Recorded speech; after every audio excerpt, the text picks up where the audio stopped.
Old Fashioned Football on the Sports Gambling Podcast Network is brought to you by Edge Boost, the bank account built for bettors. Sign up today with edgeboost.bet with promo code SGPN and get a free Refs Are Terrorists t-shirt. Claim your shirt at sportsgamblingpodcast.com/refs. We're also brought to you by Naira Bets. Get your $25 free bet for the Belmont by going to nyrabets.com/SGPN25, promo code SGPN25. Hey, what's up? This is Sam Acho, and you're listening to Old Fashioned Football.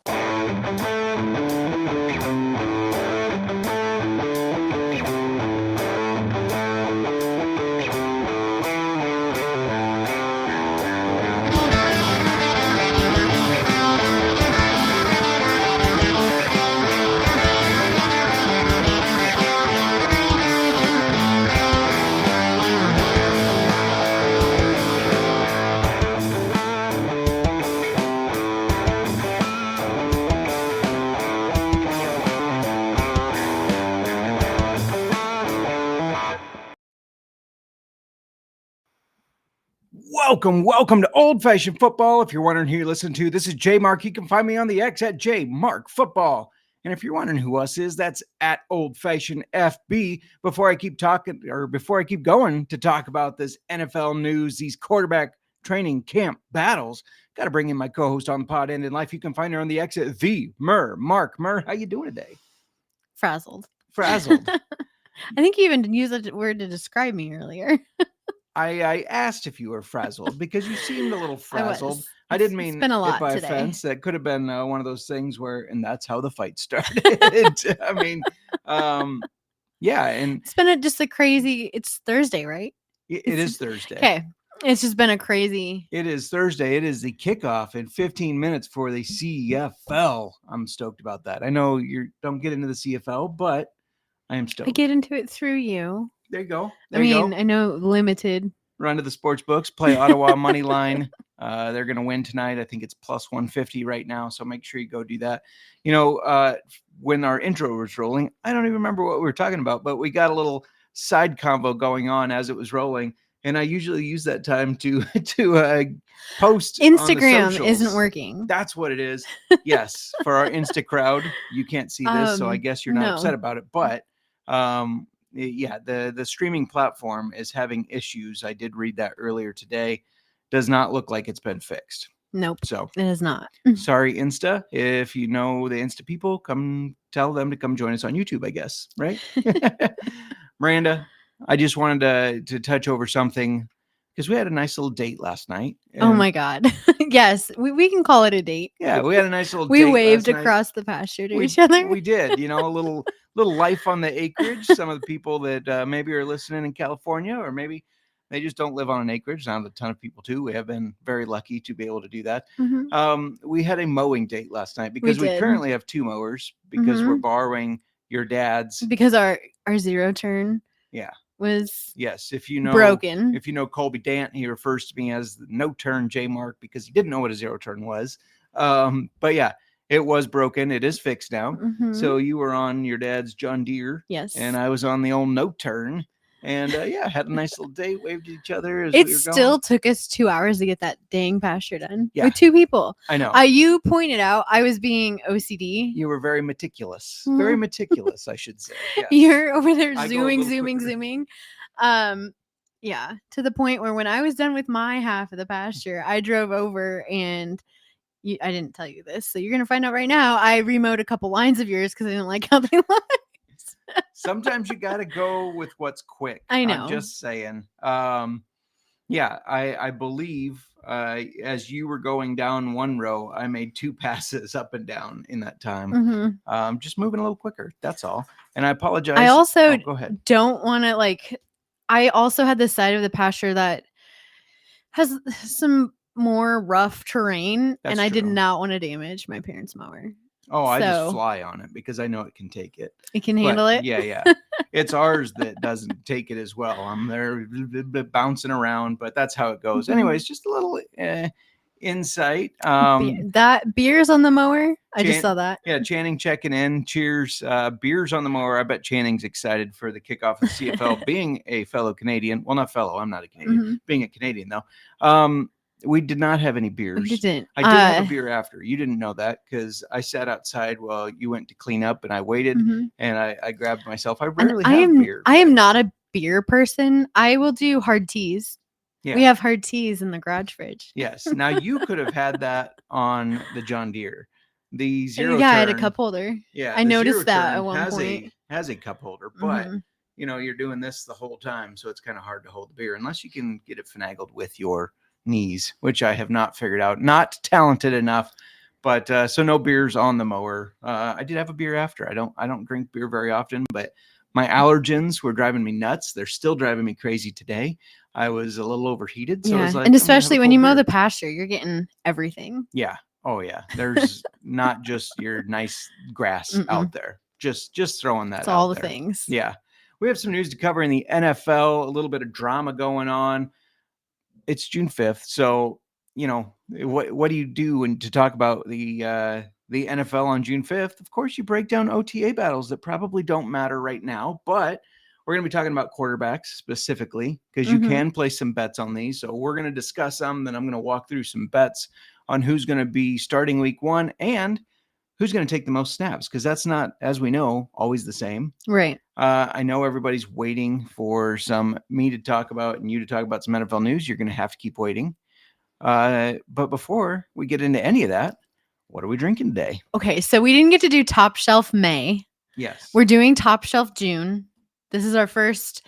Oh my mind is okay. I was like, "Is this our first June podcast?" Yes, this is our first June podcast. It is only June 6th or 5th, as I just pointed out.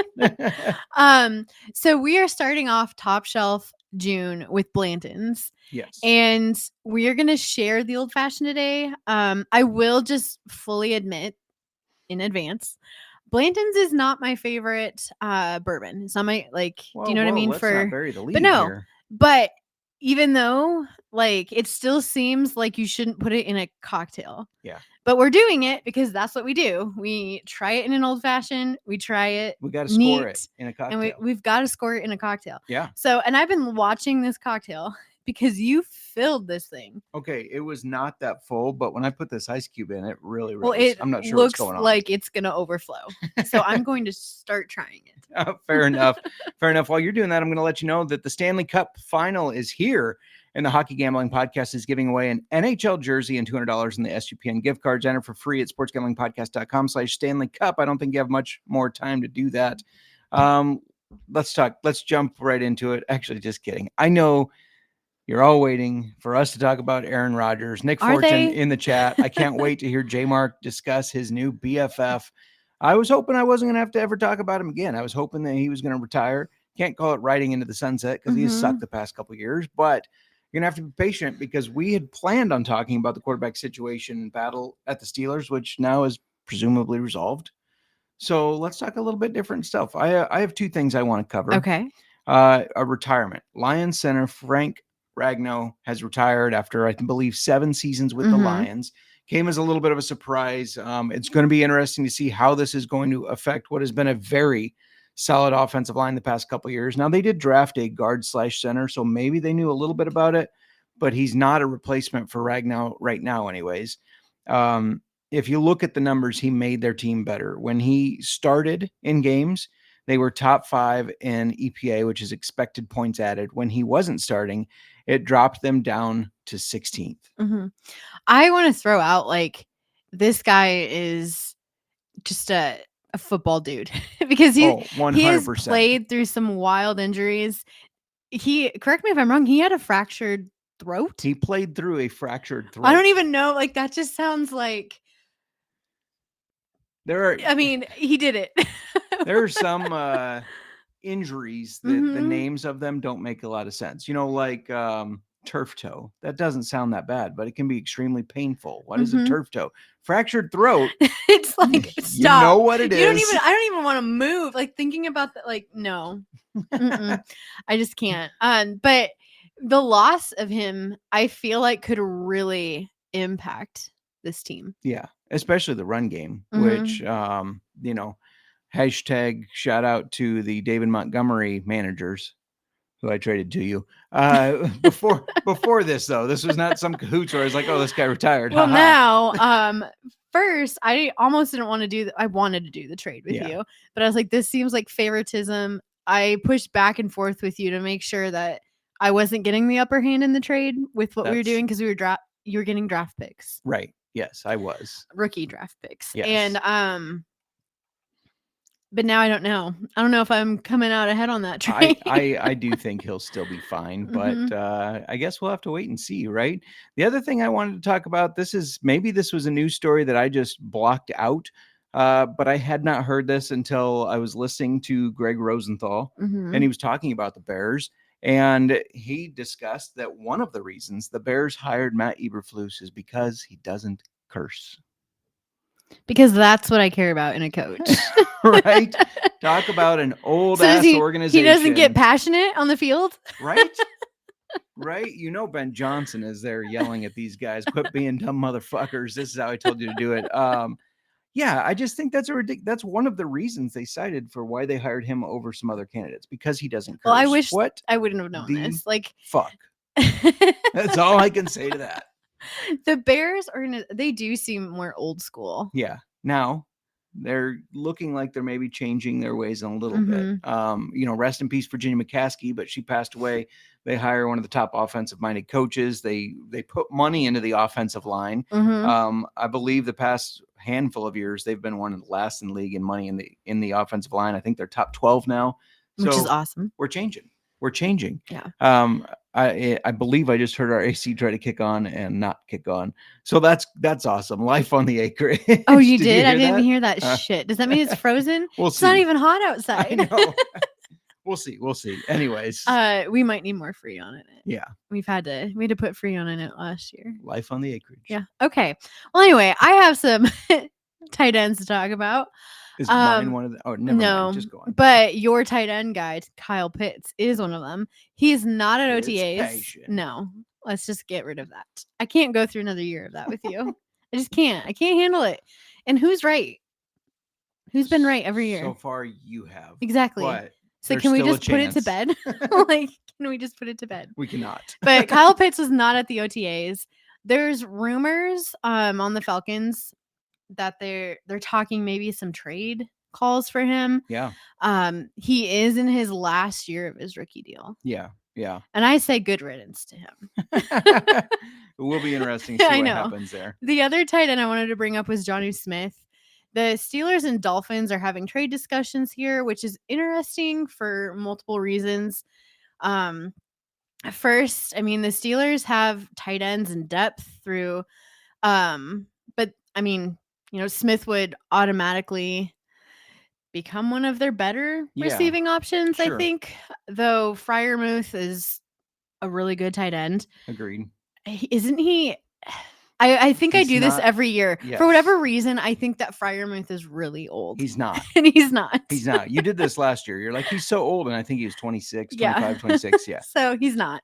But anyway, their offensive coordinator, Arthur Smith,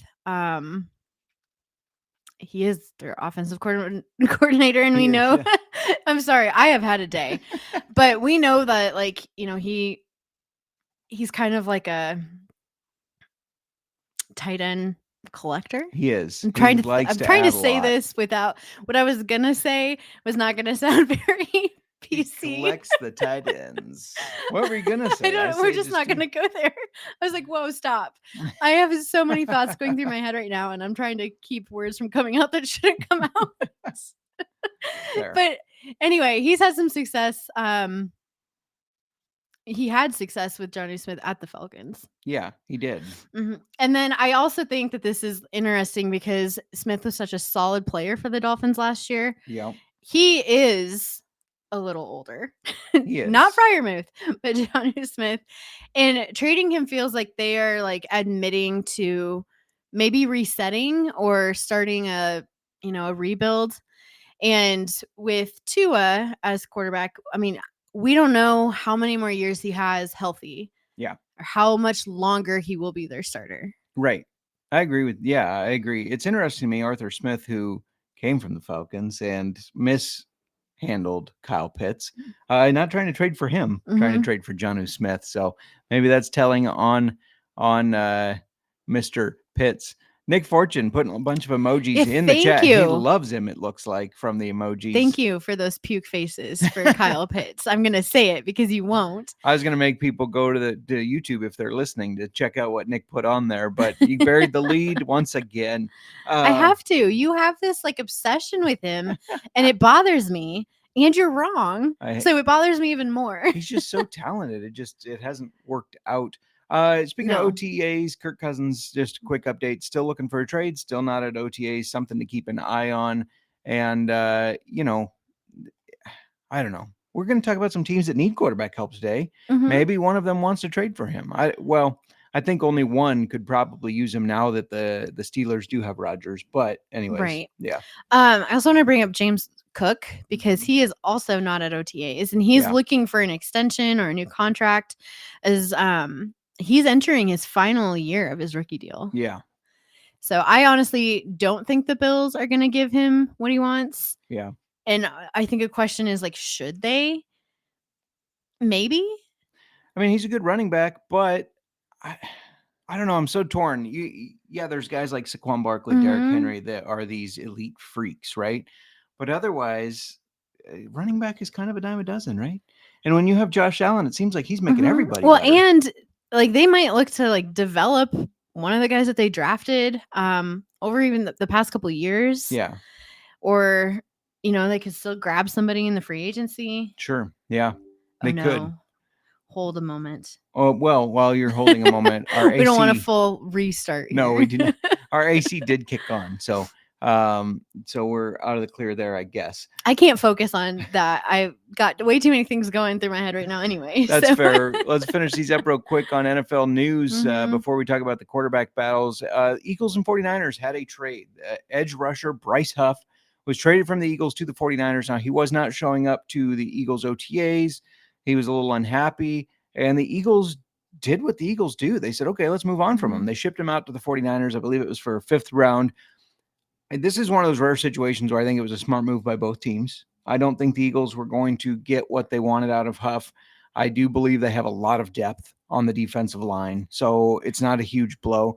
And the 49ers needed edge rush help, and Bryce Huff played well in Robert Saleh's system on the Jets, and Saleh is now back mm-hmm. with the 49ers as the defensive coordinator, so now they reunite, and he thrives in that scheme. He just didn't work in the Eagles one, I guess. Yeah, I have one more update. This is just kind of to circle back. Last week we talked about like the Stephon Diggs drama. Mm-hmm.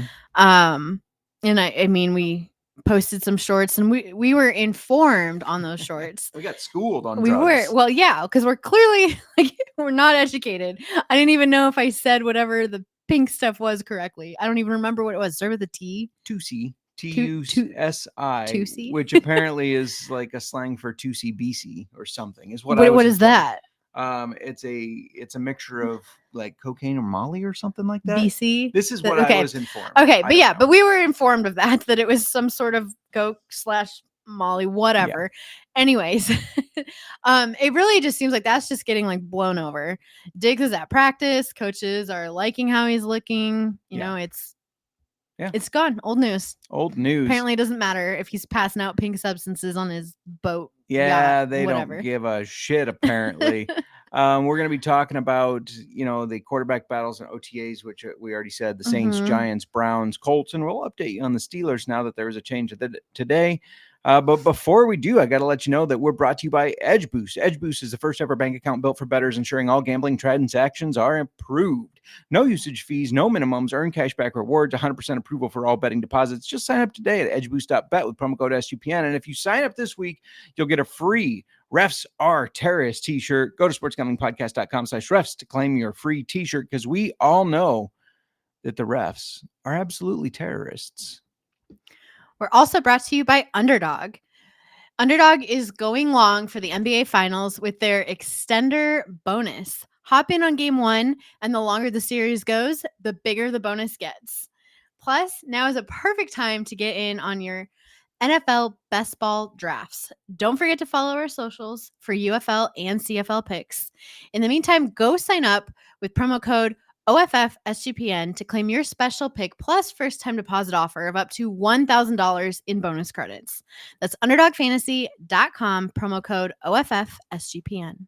bonus alert. We're also brought to you by Naira Bets. Bet the Belmont Stakes at Saratoga with Naira Bets. Sign up today using promo code SGPN25 and get a $25 free bet plus a $200 deposit match bonus. Whether you're a seasoned bettor or just getting started, Naira Bets makes it easy to jump into the action. This exclusive offer is only for the Belmont Stakes, so don't wait. Join now and claim your free $25 Belmont bet today at nairabets.com/SGPN25. Did I throw you? Sorry. A little bit. Sorry. I mean, that ad read has all kinds of bonuses and extenders. And I know. Well, I didn't want to interrupt you, so I waited to the end and everything. Let's start a quarterback battle with the Saints, who lost Derek Carr this offseason. He obviously just a month ago retired, announced his retirement due to a shoulder injury. He did not injure his soldier, just his shoulder. Though there's been some speculation that he was actually going to pull like a just kidding and try to get on a different team. I feel like I have learned that bit of like news media always comes out. When somebody retires. That's like, fair. Maybe they might not. Yeah, that's fair. Who was it? I can't even think of who it was. Tom Brady. Yeah. There was so much going on around that. Phillip Rivers, I feel like there was talk when he retired. Yeah. Okay. I feel like, like the Saints could always try and trade for a veteran like Kirk Cousins. However, for now, they have returning quarterbacks Spencer Rattler and Jake Haener. Their second round draft pick rookie Tyler Shuck.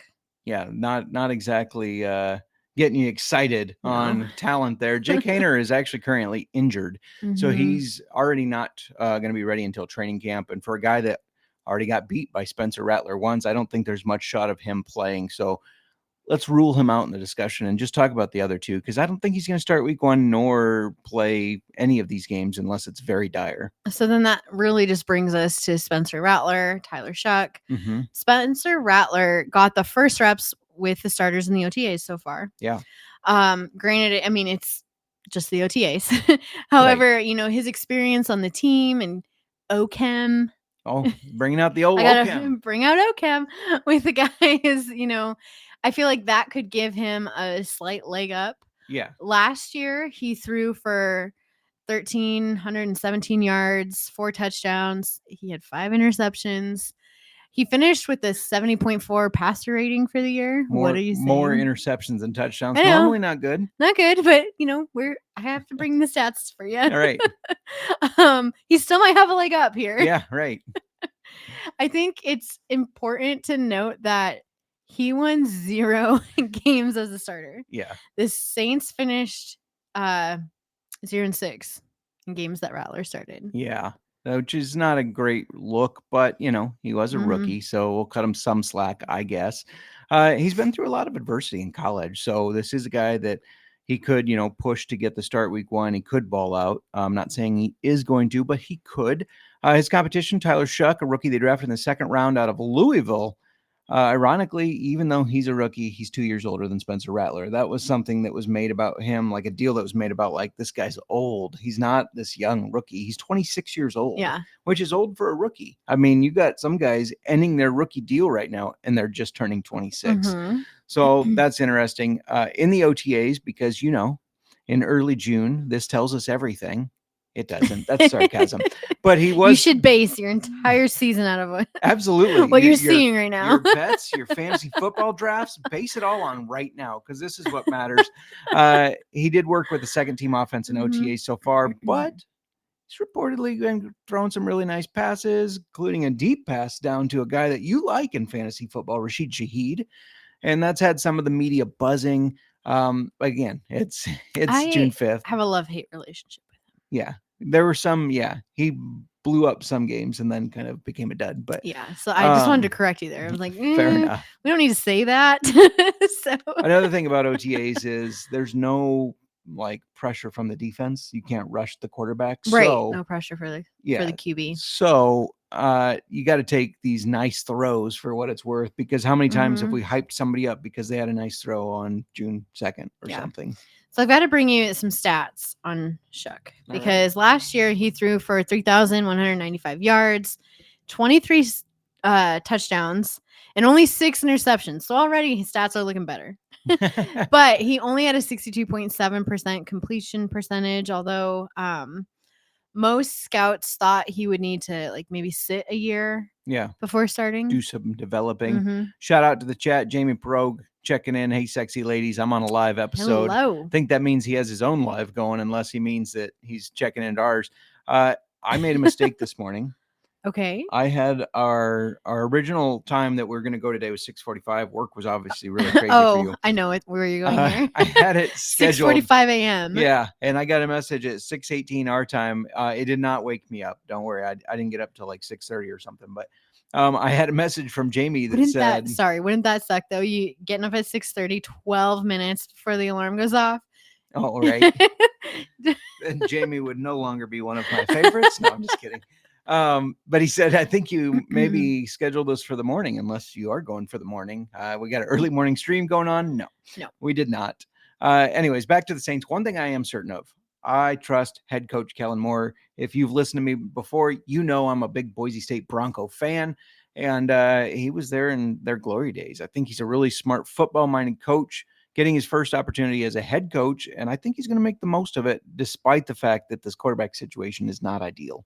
Right. Okay. So, given all of that, yes, I want you to break down the odds for starting and who you like to start week 1, as well as who's going to start like the most games this season. Yeah. So, in all of these, because we're going to do this for every team, we're not considering anybody getting injured by freak injury in training camp or something. This is if everybody's healthy. Right now, the odds are Shuck minus 295. So he is the favorite to start week 1. Rattler 2-1, and then Jake Haener 25-1. We've already ruled him out. So like you said earlier, it's between Shuck and Rattler.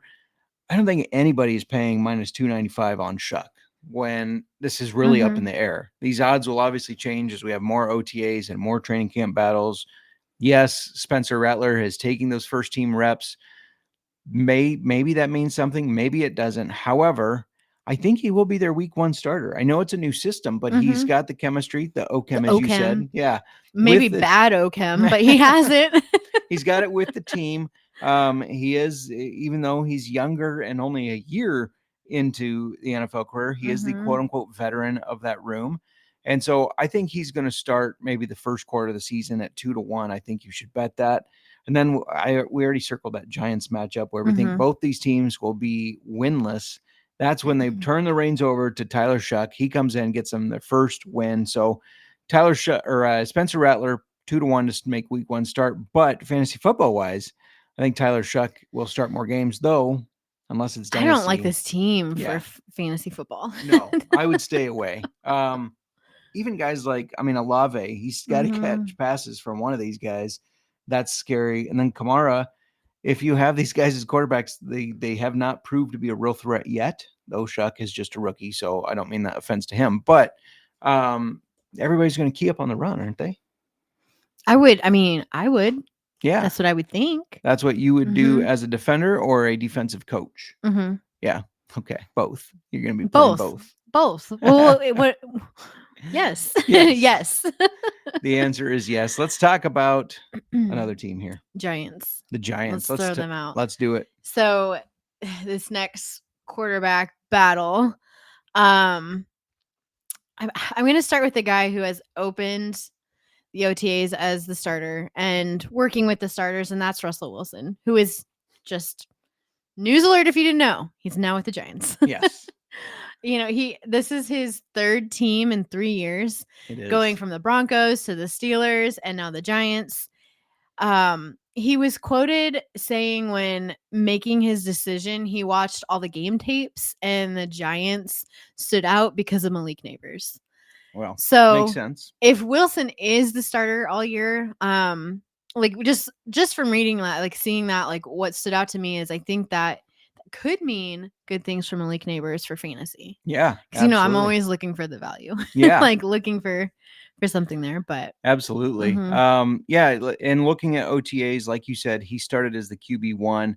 Did not look great. I got a little nugget from my dad, who I guess now that he's retired gets some more time to pay attention to these OTA reports. What was the nugget? But the nugget was So there were 3 straight incompletions on his first 7-on-7 drill, and then he ran the ball on 4th down. He scrambled. Now, Miranda, we already talked. There's no defensive pressure. Why are you scrambling? What? There's no defensive pressure. Maybe he's frazzled too. Okay. Maybe. He's feeling pressure that's not there. Just doesn't make any sense. Maybe he wanted to prove he could still run. Maybe. I don't know. Maybe he was being flashy. Was it on media day? Yeah, the media was there, in which right now I believe they're only there once every week. Yeah, they're not there all the time. So maybe he was trying to look flashy for the media. Is that a possibility? Well, from what I understand, it made him look dumb. Okay, and I also just realized what I asked if your dad saw it. Of course, the media was there. Right. I'm such an idiot. It's all good. It's all good. So Wilson was injured at the beginning of last year, but once healthy, he made his start for the Steelers, threw for 2,482 passing yards, 16 touchdowns, 5 interceptions. It's hard to argue that the Steelers roster was more talented than the one the Giants have now, which, I mean, I just think he's in line to start. I think he was probably told he's going to start. I don't know. Yeah. There's, Jameis Winston, who is at one time, he led the league in passing, and he got the QB2 reps with the second team. Unfortunately, he started OTA practice with an interception. Classic Jameis. Which is because he also has led the league in interceptions. Yeah. You don't get a good performance out of him unless you're also getting high interceptions. This is true. They go hand in hand with this guy. Agreed. He's a gunslinger. He really feels like maybe they brought him in to be more of a locker room guy. I know he's getting QB2 right now. They'll likely only keep 3 quarterbacks, and it's going to come down to him or Tommy DeVito that sticks. Tommy DeVito. I do have a feeling it's going to be Winston, though, because of that presence. And from everything I've read, teammates love this guy. They just love him. They do. Jackson Dart was next in line and reportedly struggled at first, but ended up making some really nice throws. The rookie was drafted by the Giants this year after they traded up to take him in the first round. Last year at Ole Miss, he threw for 4,279 yards. He had 29 passing touchdowns, only 6 interceptions. He also ran for 495 yards and 3 touchdowns. Yeah, so he can run the ball. A lot to be made by people thinking he's also a hunk. Right. I don't know if you've checked him out. If you think he's a hunk. I have no idea what he looks like. I will look after. No, I have not. But I will look after the show. Yeah, you got to see the hunk. Maybe your new quarterback boyfriend. No. Jimmy G's old news. You're back with Jimmy G is Jackson so D. old news. The photo of Jimmy G is still in my bedroom in my parents' You're house smoking J Dart like Dart cigarettes. I didn't even print out all those Jimmy G photos that are just. I didn't even print those out. That was not even my doing. Sure. You did it, or you had my mom print it out. I did not. Anyways, he was showing up everywhere. Anyway, I think a lot of the scouts were high on Dart, but thought he may, again, need a year to sit. So it'll be interesting to see if that's the approach that the Giants stick to. Yeah. And then finally, 4th in line was Tommy DeVito. Who threw 1 pass in the media portion of the 7-on-7 drills. And then that was completed for a touchdown. Tommy DeVito. Yes. The touchdown king, apparently. Yeah. So all this with the Giants, Justin, what are the odds on who starts week 1? And, are you betting on them? I am not. And I'll tell you why. Russell Wilson is the favorite at -800. It's way juiced. If you don't bet, that means you'd have to bet $8 just to win 1. So that's not even worth it because I think as long as he's not injured, he is the QB1 to start the season. I don't know if he'll be the starter the whole season. I mean, shout out to Russell Wilson. He has had a nice career. And he does play well, minus his stint with the Broncos where Sean Payton seemingly hated him. But he has done fairly well. I mean, he was great with the Seahawks, right? And but you're in a division with the Eagles, the Commanders, even the Cowboys, who should be better than last year. Does that mean the Giants won't be competitive this year? Which you already know. I said I think they'll be the last team to win a game. So no, I don't think they will. So while Wilson gets the start, does it make sense to keep him there when you can? I think they're bringing him in, and like he's gonna get benched. It's just a matter of when they're ready to bench him for one of these other guys. Yeah, I kind of agree with that. They do have a week 14 bye. Sometimes teams wait till that bye week to make a change, but that seems really that's late. way late in the season. No. You think you wouldn't finish out your season with just the last 4 games? I don't know, unless it's going horribly wrong and they waited that long for some reason. Yeah. I don't know. Yeah. I do think Dart will show up around mid-season. Yeah. That's just the feeling I'm getting. Our buddy CJ Sullivan is currently at the Circa Sportsbook, and Circa Resort and Casino in Las Vegas is giving away the ultimate fantasy football experience for a 12-person league to draft in Vegas and be treated like VIPs for their stay. You're getting a limo ride from the airport, a $5,000 tab for stadium swim, and a hotel stay for you and your 11 league mates. You can always get 15% off at all the Circa properties with promo code SGP15, by the way. So make sure you book a stay there, even if you don't win. But enter the Ultimate Fantasy Football Contest for free at sportsgamblingpodcast.com/circa. That's sportsgamblingpodcast.com/CIRCA. We're also brought to you by Rhythm. You've heard us talk about Rhythm before, and they just dropped a game-changing feature called Power Trends. These are AI-detected patterns where Rhythm's model has consistently won and has a high return of interest. Think like a strikeout prop that wins 59% of the time, and when the line and win probably hit a certain range. Power Trends are updated daily and exclusive to Rhythm. No touts, no noise, just clean data-backed bets. Download the Rhythm app, check out the Power Trends, and start betting smarter. We will be. Get your 7-day free trial today at sportsgamblingpodcast.com/rhythm. We're also brought to you by MyBookie. We're brought to you by MyBookie, mybookie.ag. I don't sing it as well as CJ Sullivan does, but MyBookie is your place to bet on every sport, including the NBA Finals for the true degens. The MyBookie money bag, which is where you just spin the wheel and it gives you a random future. I feel like should do a little bonus episode where we just spin the wheel for $5 futures and then I make a case of why they're going to hit. MyBookie accepts customers from a ton of locations. You can easy deposit and lightning fast payouts using your Dogecoin. Head over to mybookie.ag, promo code SGPN, and for a 100% deposit match up to $1,000. Terms and conditions apply. That's mybookie.com, or sorry, mybookie.ag, promo code SGPN. It is not .com. It is not. No, it is not. Yes. Mr. Havana, Raul, I believe, Browns have agreed to retire Sanders' number after he fails to make the practice squad. I like that. Obviously, he, after exiting Colorado, they retired his number, and then he fell to the 5th round. So that was interesting. And Nick Fortune saying for the Giants, keep Winston over Tommy DeVito. I get it. Winston is a really good locker room guy. I like Winston, and it seems like all the players do. Speaking of the Browns, we're going to talk about the Browns next.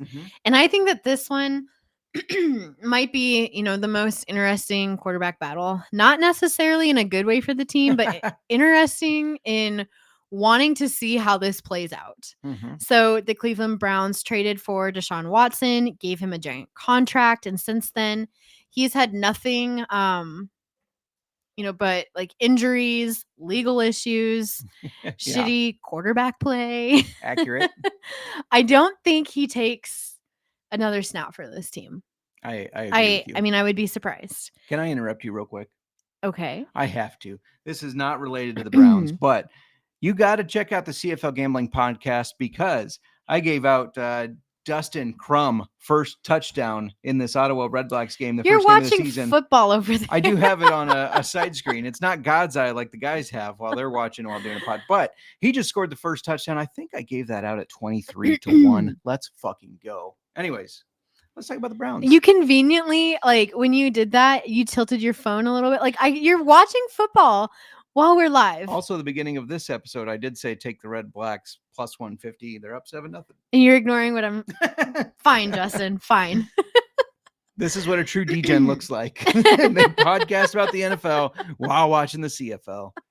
Have you been doing this whole time? No, the game didn't start that long ago. Okay, well, but as soon as it started. Anyways, let's go on to the Browns. Okay. You have no words. So I'm out on Deshaun Watson. Yeah. I'm gonna I want us to take a look at who may snap the ball for them. starting with Joe Flacco. I love this guy. Flacco. He makes things happen. They brought the veteran back after he spent a year with the Colts last year. And for the Colts, he threw over 1,700 yards. It was 1,761, 12 touchdowns, 7 interceptions.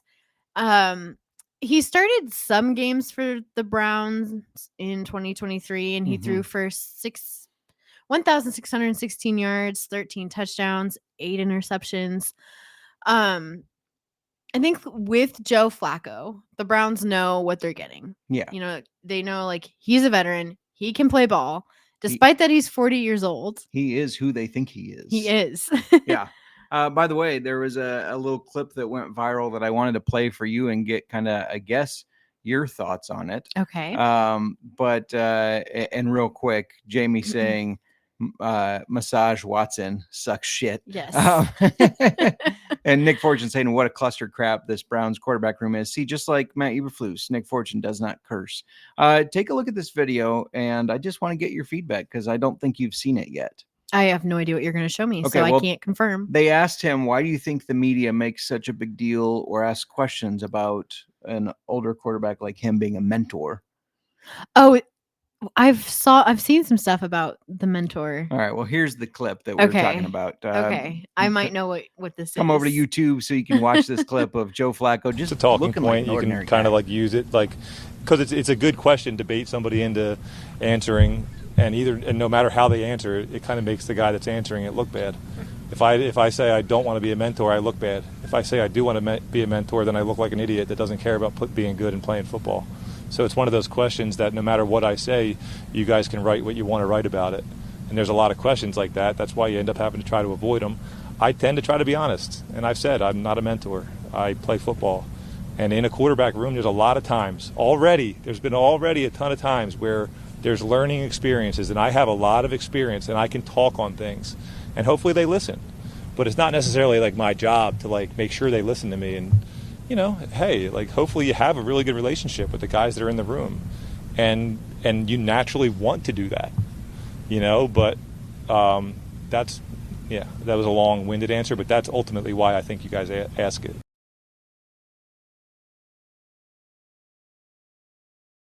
Thoughts?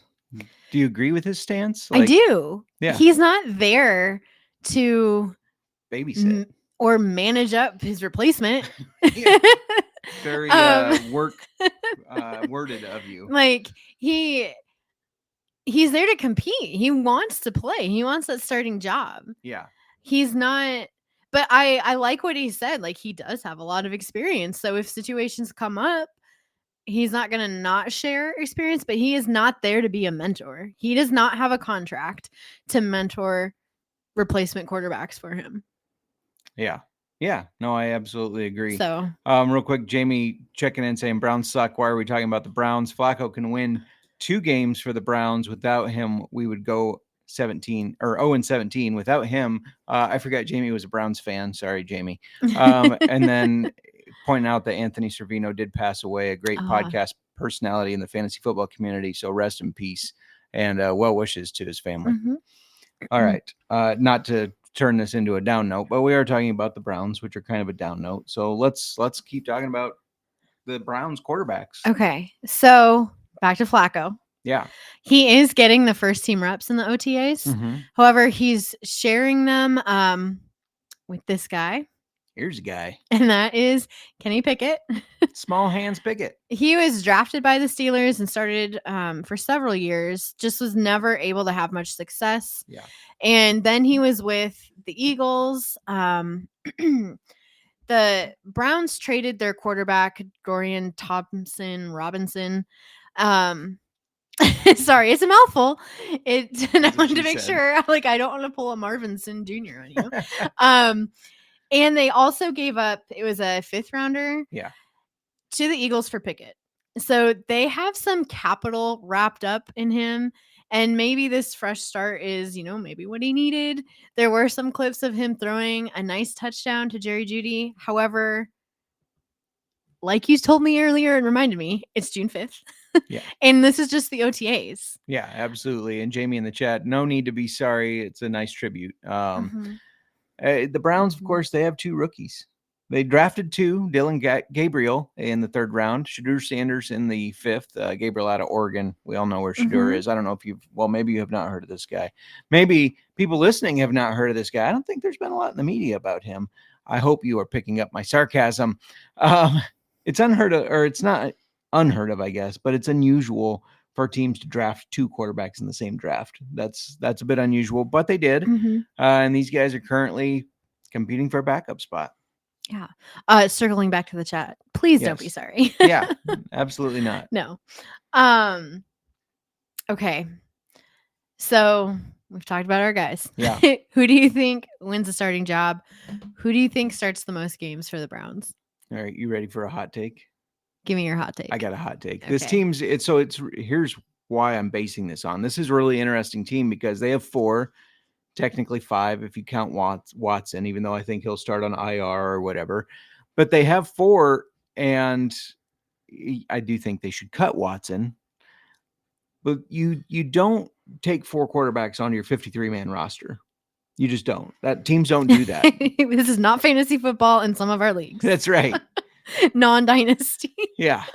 So if you look at these guys and you look at these 4, you have the least amount invested in terms of price and draft capital and everything in Flacco. Kenny Pickett, you traded the player in the pick. Dylan, Gabriel, and Shedeur, you just used draft picks on. And if you cut either of those 3, I guarantee somebody is going to claim them.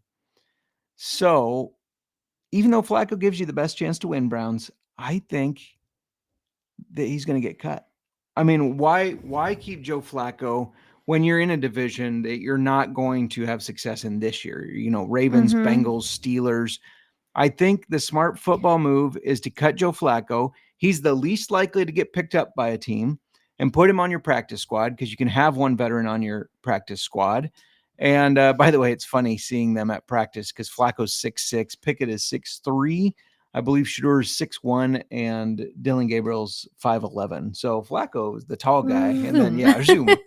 I think if they make the smart move, they're cutting Joe Flacco, who's leading the way at plus 125 to start. And I think that means you go with the other veteran in the room, Kenny Pickett. I think he ends up being their week 1 starter. That's plus 220. And both these rookies sit to start with midway through the season. Do they try one of the rookies? Yeah, I think so. Which one? It's hard to say at this point. It's hard not to think it's going to be Sanders because of all the media buzz and attention. But they obviously thought Gabriel was better. They drafted him first.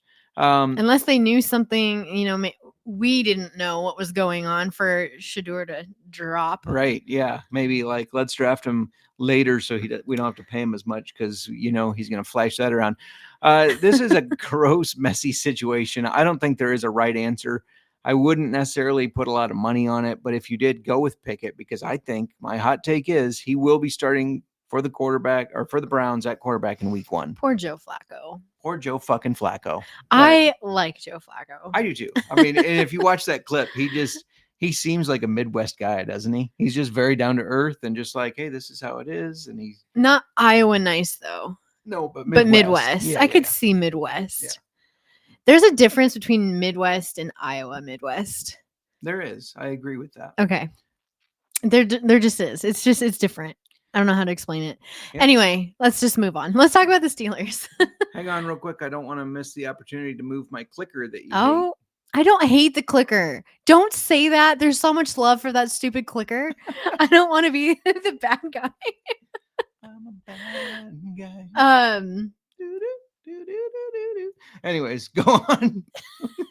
Thanks for getting Billie Eilish stuck in my head. I had no idea what you were saying. All right, well, continue.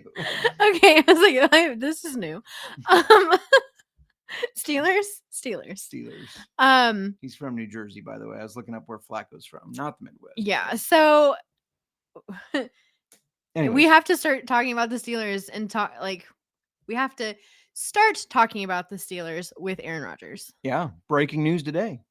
It is. Well, and maybe you know something I don't know because what I saw today is that he said that he was going to fly to Pittsburgh and within a week or so and sign a contract. This Friday, he's flying tomorrow and he will be participating in minicamp next week.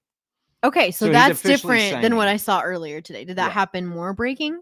Maybe. I'm not sure. Or maybe what I read. I guess I don't know my source. I saw something on Twitter and I looked at it and I was like, oh, okay. So we drug this drama out in typical Aaron Rodgers fashion. Yeah.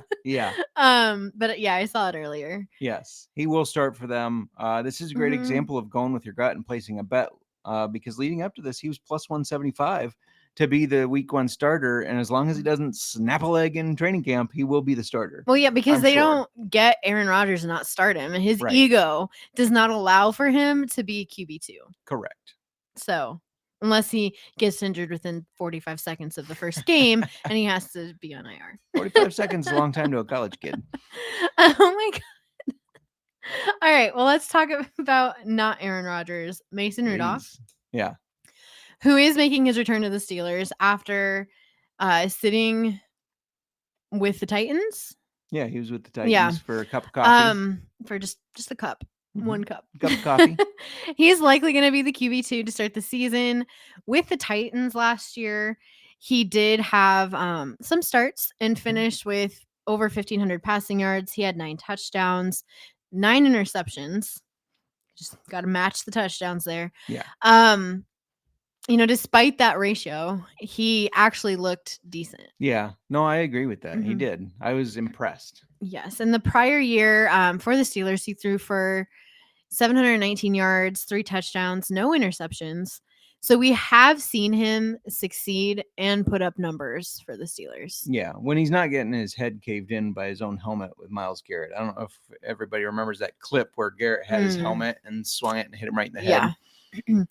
So the Steelers also have Skylar Thompson, who made a couple starts for the Dolphins. But with the Rodgers signing, I think it's safe to say he's likely getting cut.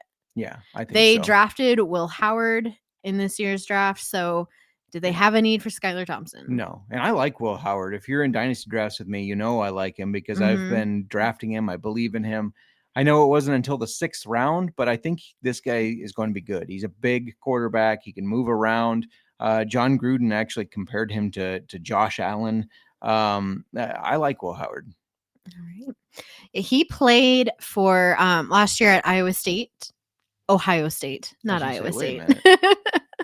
Ohio State. Let's get this correct. Rocky Morocco Beck's job away. I know. But he transferred from Kansas State. He threw for 4,010 yards, 35 touchdowns and 10 interceptions. He also ran for 7 touchdowns. A former GM recently said on a podcast that he thinks that they should build around Howard and the mobility that he has. I agree. Like we said, Rodgers is starting though. I'm curious to see how long. I know I'm a hater because I'm a Bears isn't it just fan. a 1 year? He's signing a 1 year. This is likely, I think, his last ride. Then he can finally retire and we can stop talking about it. I hope so. I don't think his body can handle a full season anymore. He's going to be injured or underperform because I do think he's washed. You can call me an idiot. You can call me a hater, but he's washed. I think he has less talent as well around him on the Steelers team than they did on the Jets, and he struggled there. So it really comes down to, can he prove me wrong, or is he going to end up riding the pine so they can see what they have? And he has no one, correct me if I'm wrong, he has no one on this team that he has OChem with, like former. That is correct. And that is something like when he went to the Jets, he brought the Packers with him or old Packers with him. Like to me, it's like he has to have somebody he can trust. He does not get along with people well. Right.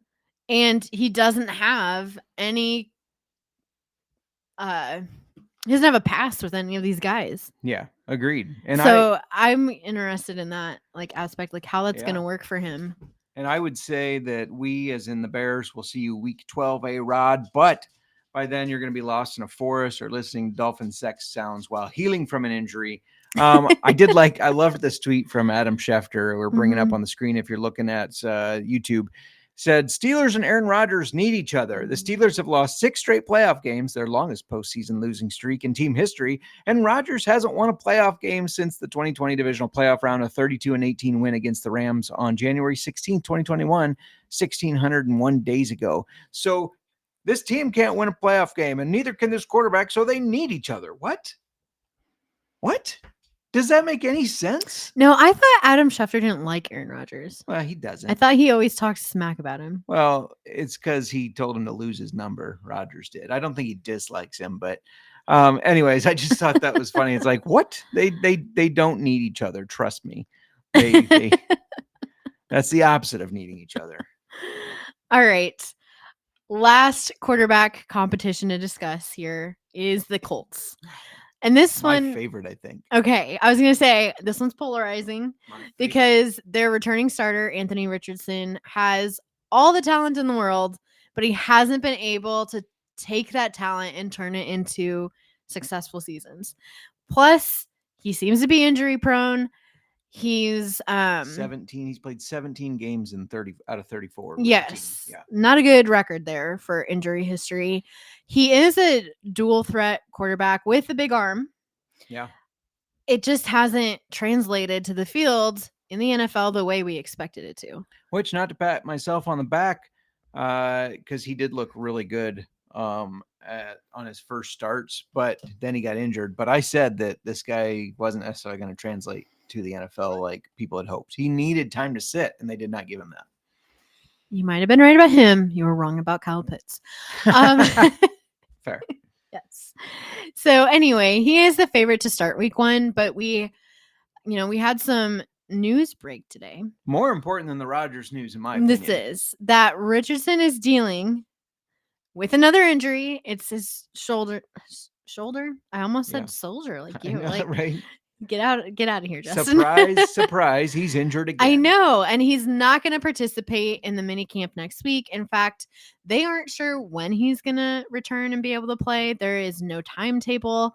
And while there's hopes that it'll be by training camp, it's not guaranteed. Right. Real quick, Raul saying Miles Juicy Smollett Garrett will be asking for a trade by week 3. Yeah, right. He'll be like, wait a minute, Kenny Pickett's starting for us. We have no plan and no success. Get me out of here. The Anthony Richardson injury is a blessing to the believers in this guy, which I am. It opens the door for him to get the first reps at OTAs, and that is Dan motherfucking Jones. Glad you didn't say Daniel, because if he's going to do well, he's Dan. That's right. Danny Dimes, if you will. Okay. Yes. I know he gets a bad rep. I get it. But let's remember 2022 when he threw for 3,200 yards. He had 15 touchdowns, 5 interceptions, but also ran for 700 yards and 7 rushing touchdowns. He's like a 6'7" weird looking guy that people go, well, he can't move around. He can absolutely move around. And I don't know if it's all his fault with how it played out on the Giants. You're talking about a team that let Saquon Barkley walk. They said, meh. He's not going to have many years left. We don't need him. And look at what he did. I think he fits this offense well. I think he's itching to prove himself. And I think he's the week 1 starter, which is plus 190. Go bet that now. Because I think he's going to win it. I think he's going to just win this job outright, despite Richardson having the injury. I do think when healthy, they'll have packages for Anthony Richardson. I do think that he's going to come into games and they'll have some stuff for him. But I think Daniel Jones starts the majority of the games, and they're better off for it.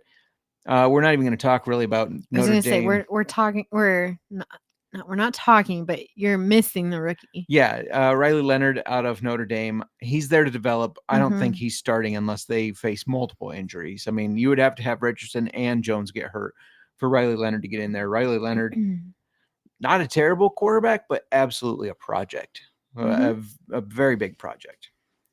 Agreed.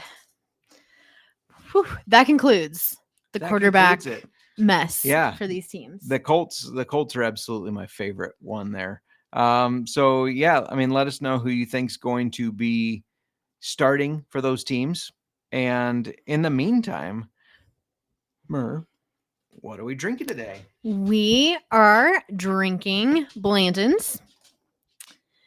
Hold on one moment. Yeah, there you go. I was like, I can't get this off the screen. But yeah, we just showed the bottle of Blanton's there. So we're drinking Blanton's. We did recently talk a little bit about Blanton's when we reviewed the Buffalo Trace. Yeah. But I'm still going to go through a little bit of facts for you guys. It's a single barrel bourbon. real quick, I encourage everybody to stick around, but if you do drop because you're just football and you don't care about whiskey, I get it. Everybody has their like. So thank you for tuning in, by the way. Appreciate you guys. Thank you. Sorry, I just want to throw that in there. Little appreciation. What did I just say about this? Single barrel. Barrel. So it's a single barrel bourbon. And this started with Blanton's in 1984. Prior to that, the single barrel bourbon hadn't been done. Yeah. It was a new thing for whiskey. About. Yeah. The master distiller at the time was Elmer T. Lee, and he was tasked with creating. Thank you for not saying Elmer Fudd. Because I did that before, didn't I? Yeah, you did. You did. Thank you for reminding me of that. Yeah, you're welcome. That's what I'm here for. So Elmer Lee was tasked with creating a bourbon of high quality, and he thought back to like the early days of his career. This was back in the late 40s when he worked under Colonel Albert B. Blanton, who was president of the distillery up until 1952. Mm-hmm. And Colonel Blanton would, he would entertain important guests with handpicked barrels from the center of Warehouse H and have the bourbon bottled one barrel at a time, which is where the name Blanton Single Barrel came from, and Elmer T. Lee's tribute to Colonel Blanton. This was Sorry. Yeah. Go ahead. I was gonna say this was then introduced, a year before Elmer T. Lee retired, and in doing so, this like revolutionized the industry by creating this super premium category that wasn't there before. The idea was considered radical at the time. However, as most of you know, it's a very popular thing to do now. Yeah. It's just crazy, isn't it? To think that there was not single barrel bourbons before this. We've had this bottle of Blanton's for 4 years, I think. I believe so. Yes. And if you're watching on YouTube, I'm holding it up to the screen. I'm sure you've seen a bottle of Blanton's, but it's a very unique bottle. It stands out. Yes. It's a very popular, it's a popular collector, bourbon, I guess, because the horses, it has a stopper, the horse, and this one, what letter is this one? Is this an N? This is an N. It doesn't want to focus on the screen, but yeah. They're different toppers for each letter of the word Blanton's, and each horse is in a different position of racing. Yes. And yeah, speaking of Naira Bets, SGPN 25 for the horse races.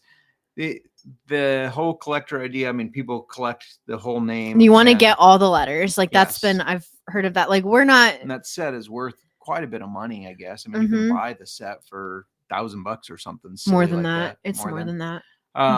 If this bottle did not look like this, and this was not a collector item, this would not be a $100+ bottle of whiskey. No. And I was going to talk about what it retails for. I found it 4 years ago in a small town, Winterset, Iowa, liquor store for $65. And I can see paying $65 for Blanton's. Yeah, to have it. It has retailed up to $200. Yeah. And I would not pay that for Blanton's. Absolutely not. No. I did see it recently for $100. Yeah. I don't know what it's down some. But I don't know if that's standard. I thought, $100, that is lower than what. Well, there are rumors on the internets, as George W. Bush would say. There are rumors on the internets that this is coming down. I completely forgot something about Aaron Rodgers. I wanted to just point out. I'm sorry. Okay. I wanted to point out. Do you not think he loves this circus that he creates? Of course he does. That's why he does it. Okay. Back to bourbon. Real quick, I hate this analogy because if you know me, you know that I'm a kind of a comic book nerd or fans of those movies, and I love the Joker movie, Joker with Heath Ledger. And there's a scene where he says, "I'm an agent of chaos." And that's what Aaron Rodgers is. I hate comparing him to the Joker because I love the Joker, but Rodgers is a Joker. He's an agent of chaos. Anyways, back to the bourbon. What do you get on the nose? So when I first tried this, it couldn't have been. Yeah, it could have been 3 years ago. It was around the time we started our podcast. Yes. And so I was newer into my bourbon whiskey phase of life. And I thought that this was really, really good whiskey. Right. I'm not saying it's bad, but it is. I think that there are a lot more unique, and for the price point, you can get something. Well, yeah, and more. let's get into that. Let's get into our taste profile. Well, on the nose, why we do think it smells like a good bourbon. Mm-hmm. It does. It's got the caramel. You can smell like the corn grain in it. Yeah, it smells good. Agreed. Yeah. Yeah, you get your sweet bourbon. Like if you think of all your stereotypical things that people say bourbon smells like, you get this. This is what you get out of it. You get the corn, you get the grain a little bit, you get the oak smell, the sweetness of like caramel. You really smell. It smells sweet. Yeah, it smells sweet. So, it doesn't smell like, I don't know what I'm trying to compare it to, but it just like Blanton's is. It's hard to say. It's Blanton's. It's just it's a premium. I think it is like a premium bourbon. Mm-hmm. I don't feel that it is worth the top shelf price that it retails for. Yeah, I agree. Let's just do the scoring while we're talking about it, because we just did nose. What do you give it on the nose? I mean, to me, it's hard to give it a great rating. It doesn't suck. It doesn't smell like a Sharpie. It's consistent. Yeah, it doesn't smell like a Sharpie. Like a Sharpie. No, it has all the characteristics of bourbon in it. So what do you want? I give it as 3, right down the middle. Right in the middle? Yeah. 3.5. 3.5. All right. Because it smells pleasant, premium. Yeah. You can't say it.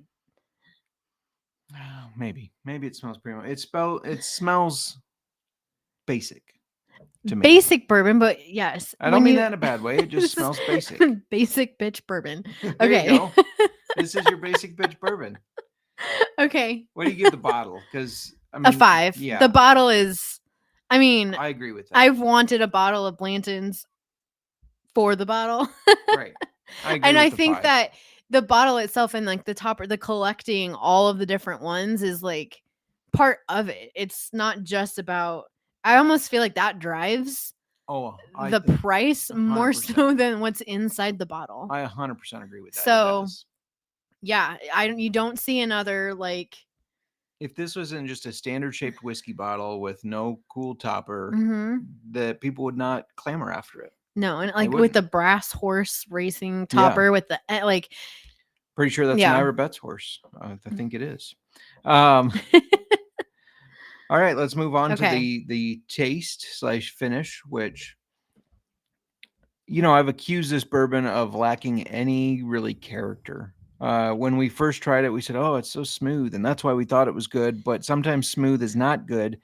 It packs a little bit of heat. It has heat. I'm warm now. Yeah, 1 sip and I'm warm. 93 proof. Packs a little heat, but what stands out to you besides? The best way for me to describe it is it tastes like bourbon. That's why it's a basic bourbon. Basic bitch bourbon. Like, I think sorry, Blanton's, but you are now the basic bitch bourbon. But they're not trying to be we have tried so many different craft smaller distilleries, craft specialty distilleries.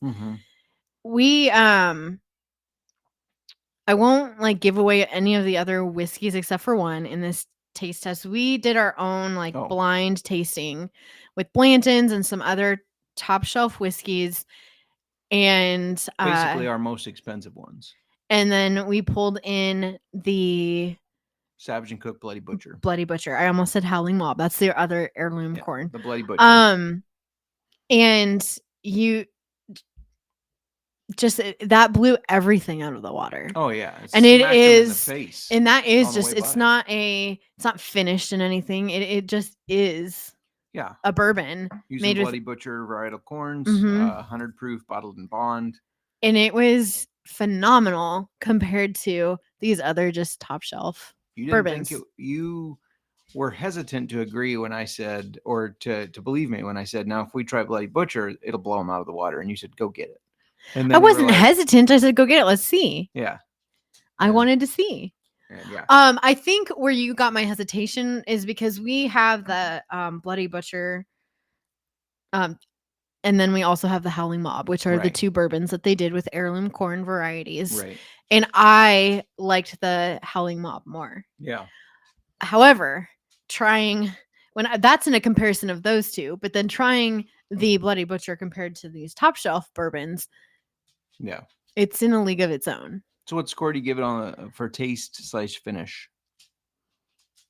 I am also going to default to 3.5 because it's consistent. It's always consistent. Yeah. I've tried Blanton's other places, not just ours.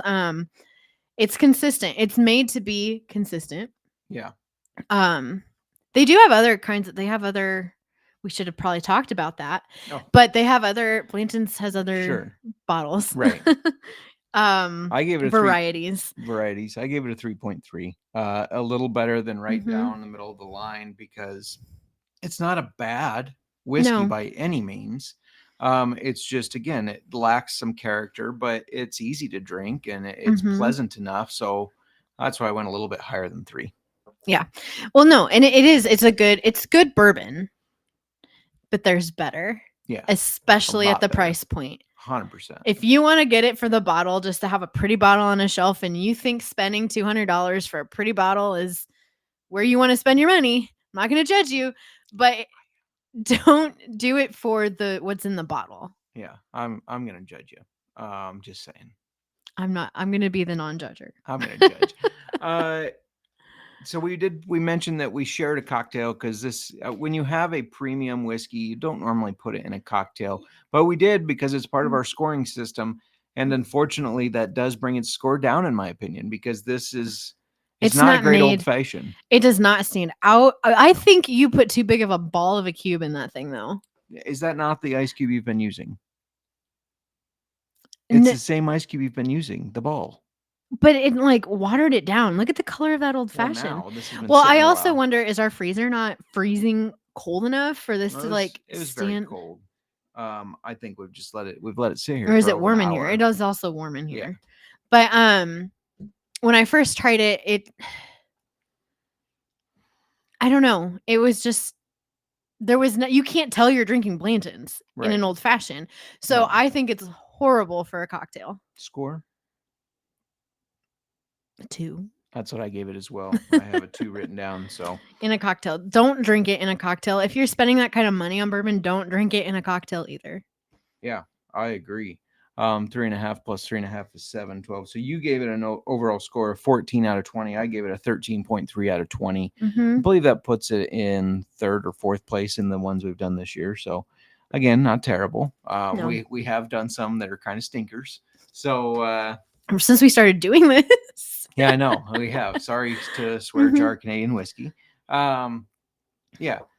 Buy it for the gimmick, but beyond that, I don't know if we went enough into the flavor profile. You kind of just asked me. Oh, sorry. It's sweet. Corn.